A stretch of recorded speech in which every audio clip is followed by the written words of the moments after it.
పేదవాడి పక్షాన నిలబడతాం, ప్రజా గొంతుకై నినదిస్తాం. వాయిస్ ఆఫ్ వాయిస్లెస్, తెలుగువారి మనస్సాక్షి సాక్షి టీవీ. సాక్షి టీవీ ప్రసారాల కోసం మీ స్థానిక కేబుల్ ఆపరేటర్ను వెంటనే సంప్రదించండి. బాహుబలి మొదటి భాగం విడుదలై 10 ఏళ్లు పూర్తయింది. అందుకే టీం మొత్తం సెలబ్రేషన్స్ కు దిగింది. బాహుబలి వచ్చాడు, భల్లాల దేవ కూడా వచ్చాడు, శివగామి కూడా వచ్చింది.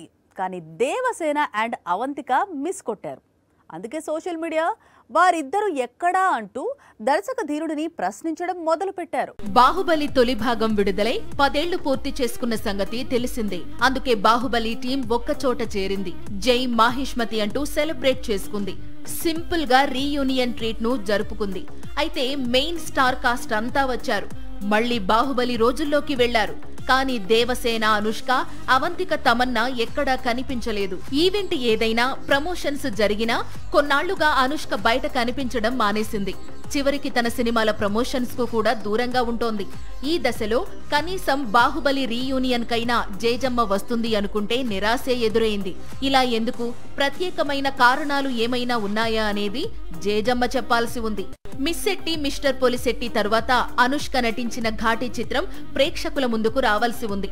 అయితే మూవీలో గ్రాఫిక్ వర్క్ కంప్లీట్ కాకపోవడంతో ఇంకా రిలీజ్ డేట్ లాక్ కాలేదు. ఘాటిని క్రిష్ తెరకెక్కిస్తున్నాడు. ఈ సినిమా ప్రమోషన్స్ లో అయినా అనుష్క కనిపిస్తుందా లేదా అన్నది కొద్ది రోజులు ఆగితే తెలుస్తుంది.